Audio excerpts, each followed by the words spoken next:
am wearing my Wellesley Chinese Students Association t-shirt today. Thought it was thematically relevant.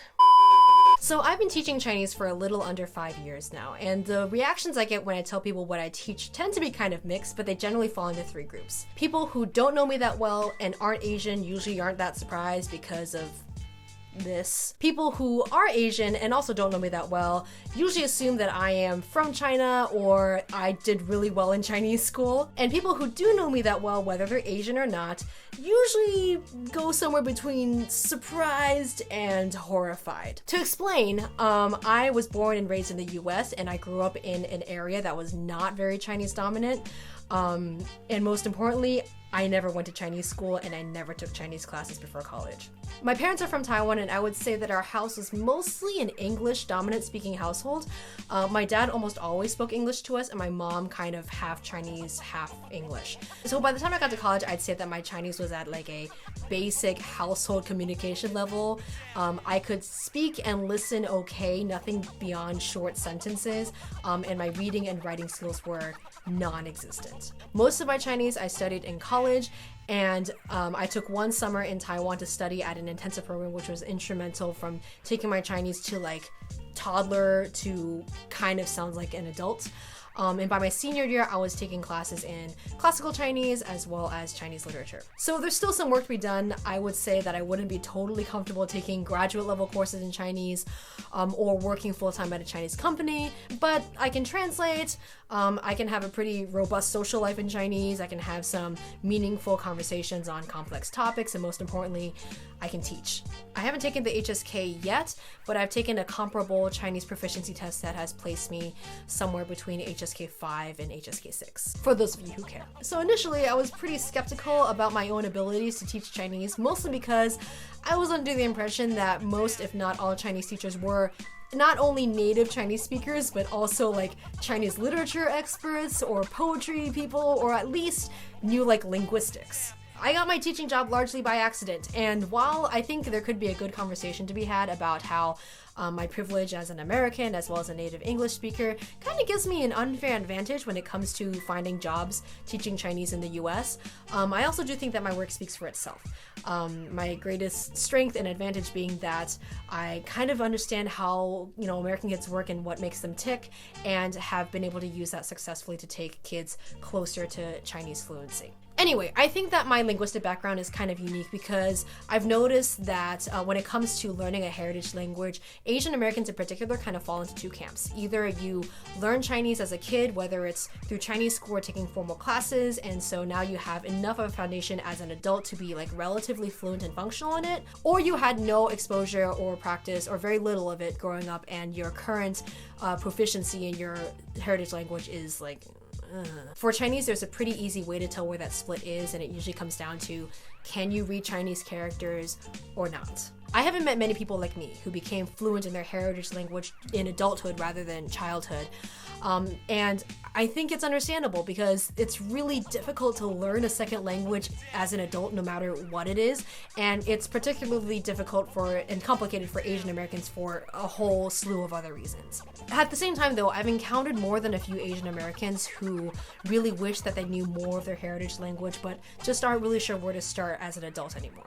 So having come from a similar place, I thought it might be helpful to share a couple of tips when it comes to learning Chinese in particular as an adult and as a heritage language, and hopefully for those of you who are really looking to pick that back up again but aren't really sure how, I hope these will be useful to you. Before you even begin though, I think it's really valuable to have a conversation with yourself and make sure that you actually really want to learn. Now this doesn't mean that you have to be prepared to invest hours and hours and hours into learning a language, but it does mean that you have to have some degree of self-motivation, with a particular emphasis on self. If motivation is stemming from someone else forcing you to learn, this isn't going to work. It's best if your source of motivation isn't coming from a place of guilt, but it doesn't necessarily have to be super happy and positive and wholesome either. It just has to be somewhere where you know you are learning it for your own sake, not for anyone else's, and only because you want to do it. So most of the advice I'm about to give is directed towards people who had a similar background as I did, with very little speaking or listening ability, but still some, very, very little reading or writing ability, and generally just starting at 0 or close to 0.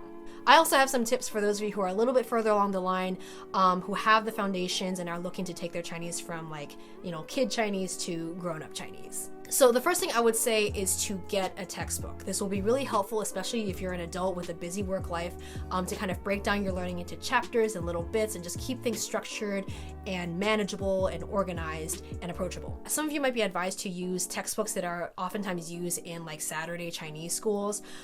Asian Americans, Chinese Americans will probably get this advice more often just because of the community they're in. I would heavily advise against using those, mostly because those books are written for children and you are probably not a child and you probably learn differently from a child. So use a textbook that is meant for English speakers, that is meant for grown adults, and that will help keep things organized for you. The book that I use with my high school students is called Encounters, and I've actually heard from other Chinese teachers that they don't really recommend using this with heritage speakers because there is a greater focus on pinyin rather than reading and writing, which is something I'll talk about in a little bit.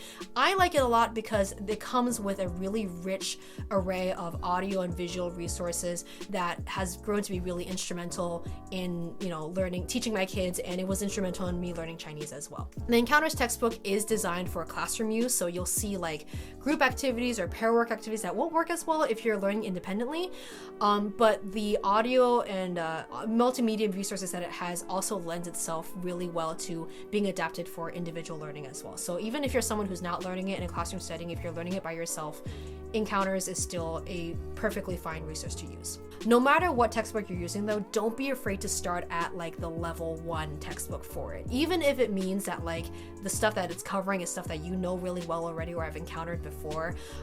First of all, I think it's useful to have some kind of like easy wiggle room to get in the habit of learning Chinese with a book if you haven't done so in the past. And even if it's material that you think you know already or are familiar with, there's probably some things that you've dropped along the way or could use a refresher course on it. So to start off with something nice and simple and approachable and familiar can be a really good introduction. So don't be afraid to just start with a level 1 textbook and work your way up from there. You have plenty of time to progress forward.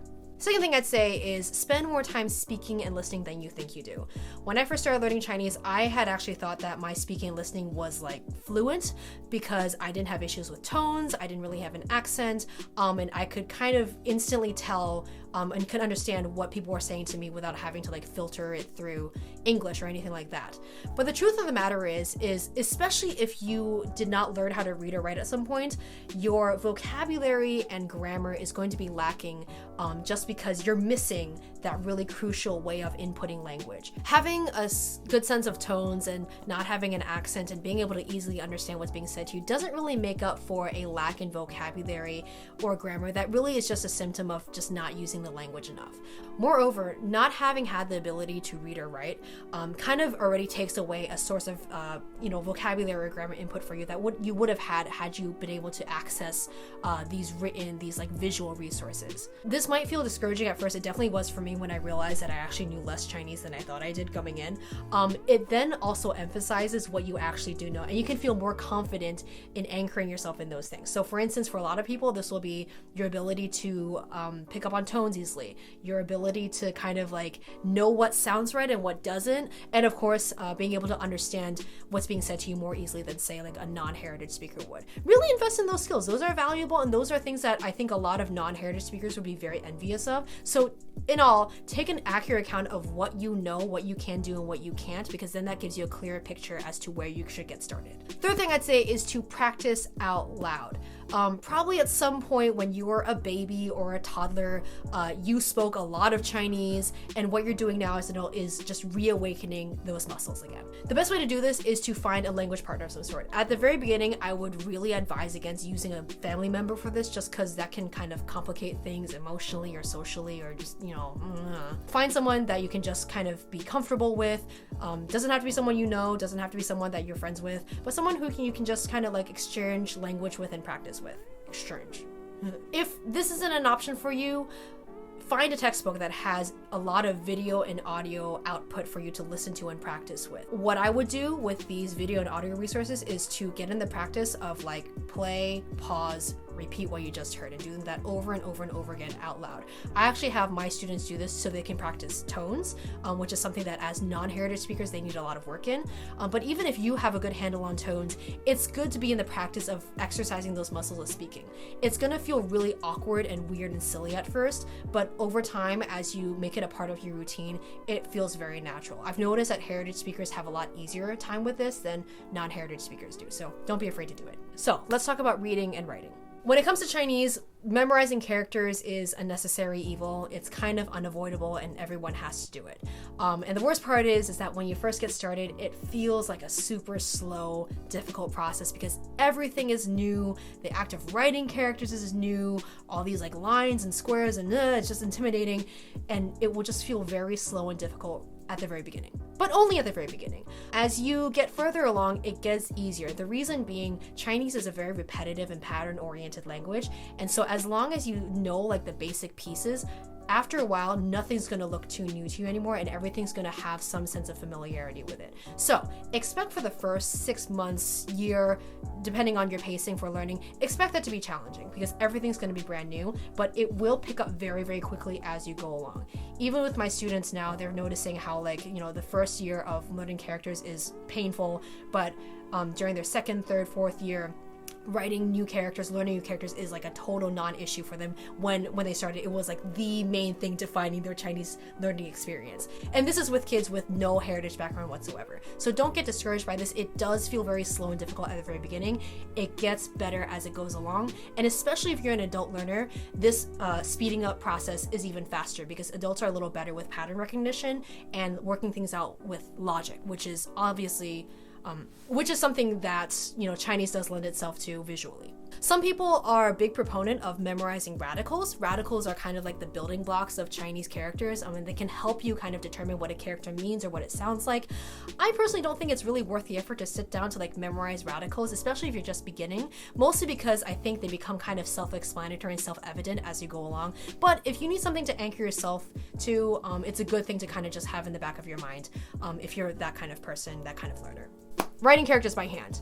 This is something that I would spend time on when you're first starting out because the process of learning Chinese when you're first starting is going to be slow and laborious and difficult regardless. So you might as well just stick in the foundations of handwriting characters while you're at it. Do whatever your textbook is prescribing you to do, whether that be, character writing worksheets or writing out sentences in your workbook. So just invest that time. It's going to, suck no matter what. So do it anyway. But once you're past the first year and a half, I would kind of pump the brakes on that and back off on it a little bit. Don't stress out about it as much. The reason being that once you've established foundation, once you are used to the idea of writing characters, it's kind of like riding a bike, right? You don't need to learn how to ride a BMX to be able to pedal a bike down the street. You will have those skills from that foundational work no matter what. And so, as you build your vocabulary to be even more expansive, there's really not much use in laboriously copying characters one by one over and over again when you already kind of have those skills already. When I was learning Chinese in college, I really only hand wrote characters for my first year. I really didn't do much of it at all when I was in Taiwan. And after that, I just kind of typed everything and did everything by no handwriting was involved. But when I taught Chinese and had to do a lot of handwriting on the whiteboard, I realized that even that 3-year gap of not doing much handwriting intentionally, it didn't make me lose the skills that I had my first year of learning Chinese. So that's something you don't really need to be afraid of. Again, if you like handwriting, no one's stopping you from spending time on it. Some people find it very relaxing. But if that's not you, don't stress out over it.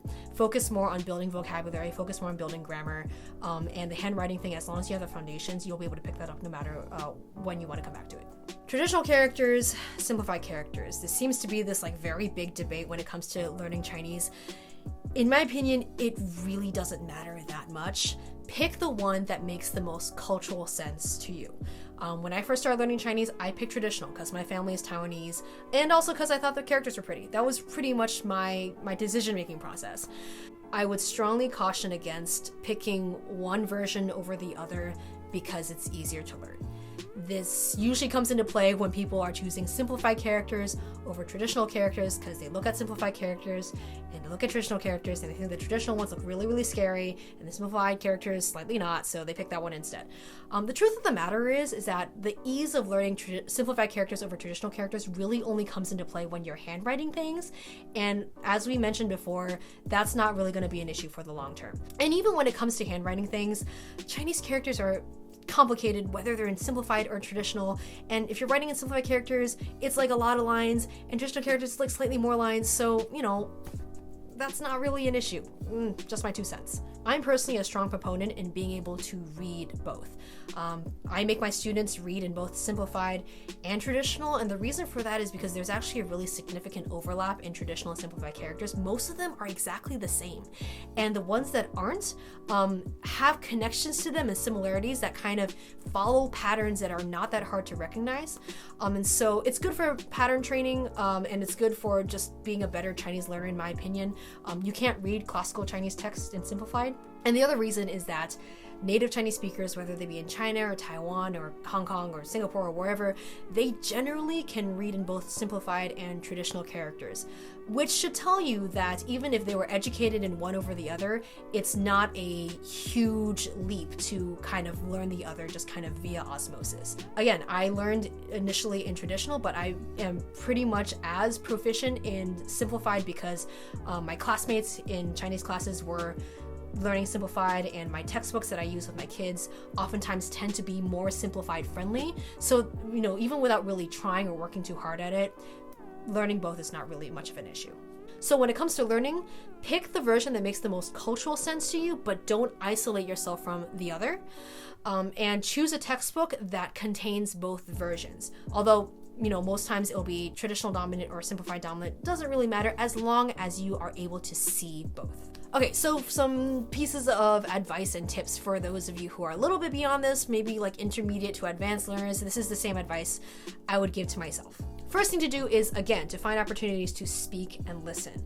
Ideally, this would come in the form of a language exchange partner, because I think at this point you're past the level of mimicking audio tapes or anything like that. Although, if your textbook has that and you want to use that to train your listening, why not, right? But actually going out of your way to find a language exchange partner is actually a really good habit to build up, because at this stage, being able to find Chinese-speaking communities and social circles is going to be instrumental in taking your Chinese abilities from being like intermediate to closer to fluency. Speaking as a bona fide introvert, it's really difficult to become fluent in a language and not be social about it, because language is about communication and you can't communicate without other people. So if that's not naturally you, just like it was for me, make it a habit to work on. In addition to that, TV will be super useful to you at this level. Dramas, movies, variety shows, YouTube videos. Pick something that you like. Also, pick something that is within your level. For me, historical dramas are not where I'm at yet. There's a lot of like classical Chinese terminology there that I just don't get, and I can't be really bothered to look up all the time. So pick something that is manageable for you that you can actually realistically learn from. If it's something short at this stage, that's totally fine. You can always work your way up. YouTube has that great play at slower speed thing. Use that. But most of all, don't pick something where you're reliant on English subtitles, because that's not going to be helpful to you at this stage. Reading, my favorite thing, by which I mean my least favorite thing. Tackle material that is appropriate for your attention span. Sometimes this is captions on an Instagram post. Sometimes this is like a webcomic. It can be a short article, a long article. It can be a book.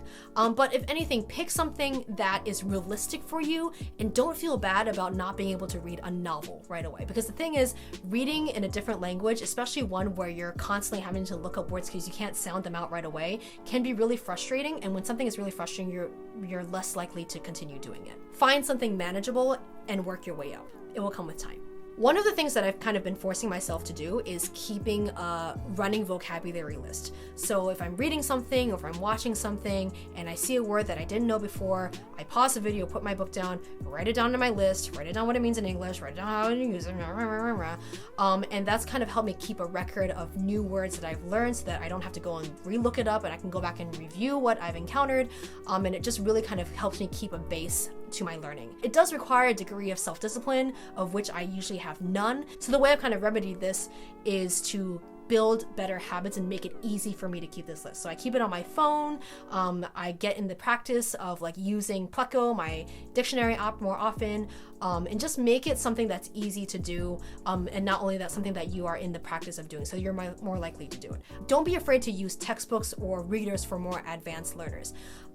This again can help you keep your learning more grounded, and it can also kind of cut out the work that's required to like look up words you don't know, right? Because the thing is, a lot of these textbooks or readers will have the vocabulary listed underneath the reading passage, so you won't have to go and look it up yourself. The book that I used when I was in Taiwan was very much like this, where they would have like long passages that were pretty like, challenging at level to read, but the best part of it was that they would have vocabulary right underneath, so I could go and reference anything that I didn't know or wasn't familiar with, and it would just tell me without me having to go and look it up by myself.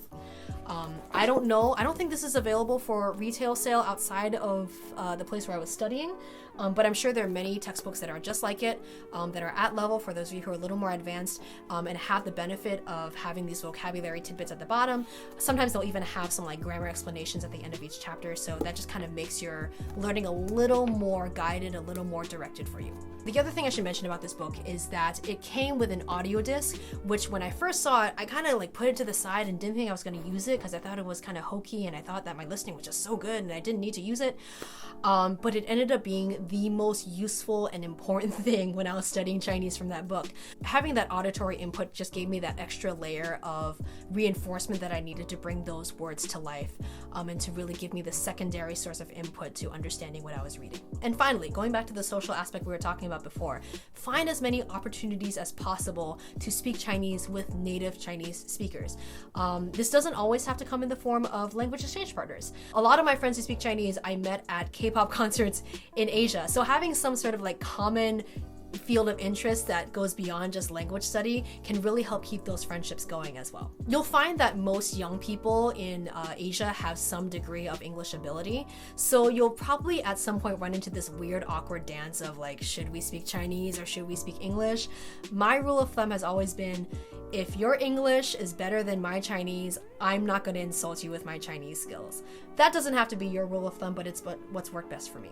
You'll find that most people, regardless of the circumstances, will be pretty welcome to you wanting to practice Chinese with them, as long as you see them as an actual human being and not just as some sort of tool that you can practice your language with. One thing that heritage speakers often have to deal with when learning their heritage language that most non-heritage speakers don't is the complicated emotions and cultural baggage that comes with learning that language. A lot of times people will feel like they're obligated to learn a language and that they're less of an Asian, or that they're bad Asian or bad Asian American if they don't succeed at it, so that makes the failure, if they fail, feel all the more heavy and weighty. Allow yourself to feel those feelings if they feel honest to you, but no one should ever feel like they are obligated to learn a language just because they have a certain cultural background. Regardless of your background, you should never feel guilty for not being bilingual, nor should you feel that being fluent in your heritage language is a prerequisite to being a good Asian or being a good Asian American. Most Americans are never faced with this expectation, and so Asian Americans shouldn't feel obligated to be fluent in 2 languages, whether that pressure is coming from within their own communities or outside of that community.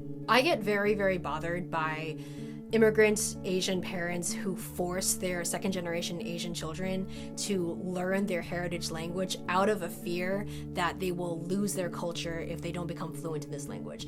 And what's worse is that I'm seeing older Asian Americans also internalize this idea that like if they're not fluent in their in their heritage language, that they're somehow less of an Asian or that they are losing their culture. It's a legitimate fear because losing anything is traumatic, but Asian American identity isn't just equal parts, pure Asian and pure American. Nor is an Asian American kid supposed to be like this child that was brought up in America but still has pieces of pure Asia intact within him. The notion of making sure that like Asian culture remains pure or intact in future generations is something that is totally unsustainable because Asian American identity is in itself its own thing. Asian American identity is unique and it is whole and it's complete in itself. It's not two things blended together. So it doesn't make sense that we need to preserve the purity of those two things in order to have a complete Asian American identity. Being fluent in your heritage language may be a part of the identity, but it doesn't have to be. And even if it is, fluency in that language is rarely attained in the same way by an Asian American as it would be for a native speaker of that language. It's going to be different because it's formed under different circumstances and comes along with a different story than the original version of things, but it is not any less pure or intact or legitimate than the original. My Chinese is fluent, but it is still Asian American Chinese, and there is intrinsic value to that that doesn't make it inferior to native Chinese. If anything, the Asian Americanness of my Chinese is what enables me to teach American kids Chinese now. On top of this, I strongly believe that being forced to learn a language by someone else is the easiest way to fail at learning that language. If you're learning a language to make someone happy or because someone else told you to, and if you have no personal investment in it, you're setting yourself up for failure. Learning a language is difficult and it's time consuming, and it is something that you must be personally invested in. This doesn't mean that you have to connect with it in a way that is all sunshine and rainbows and, flowers, and you're doing it because you love the culture, I think it's beautiful, blah, blah. It doesn't necessarily have to come from that positive of a place, but it has to come from a place that is your own. Don't learn a language just to make someone else happy. And if you're a kid in Chinese school and the only reason why you're there is because your parents are forcing you to go, I'm sorry that someone made the decision for you to go to Chinese school. But that doesn't mean that someone has already made the decision for you to learn Chinese. You can still make the decision all by yourself. There is no value in studying Chinese school, but there is lots of value in studying Chinese as long as it is something that you want. And if that's something that you want, then make Chinese school work for you. Use Chinese school as a way to achieve your own goals in learning Chinese, if that's what you want. Anyway, I just wanted to acknowledge that learning or relearning a heritage language, whether it be Chinese or Korean or Spanish or Yoruba, is a emotionally and socially and culturally difficult experience. And it comes with a lot of baggage that can get in the way of us wanting to learn a language. And not wanting to learn the language is totally fine. No one is obligating you to do so, and nor should you feel obligated to do so. But if you do want to do it, it's totally possible. No matter how old you are, no matter how late in the game you feel you are, no matter what stage you are, take it from me, you can do it. At the end of the day, your relationship with your heritage language is just a part of who you are, and it's a part of your story, and that story doesn't have to end in you becoming perfectly fluent in it. You're not any less of an Asian American or any less of who you are just because you didn't manage to become fluent in 2 languages. It's fine. I've grown to really love Chinese because it helped me understand my world in a way that I wouldn't have been able to had I not learned Chinese. But it also took a lot of work and a lot of sacrifice, and it's not something that anyone should be expected to do unless they really want to. So if you want to learn it, yes, you can do it. As long as you have a reason for doing it and you believe in that reason and you're doing it for yourself, the sky's the limit. But if that's not you, that's totally okay as well. You're not any less of an Asian if you're not fluent in 2 languages. This discussion could go on forever, but I would love to give you guys some space to respond and share your stories of learning or relearning a heritage language, or your choice not to, and I'd love to be able to respond to those stories as well. I'd also love to answer any questions or give more specific advice about learning Chinese in general, whether it be as a heritage language or a second language, if you are in that boat. Anyway, this video is probably long overstayed its welcome, but I hope you found it interesting and informative and relatable and all those things. Yeah. See you next week.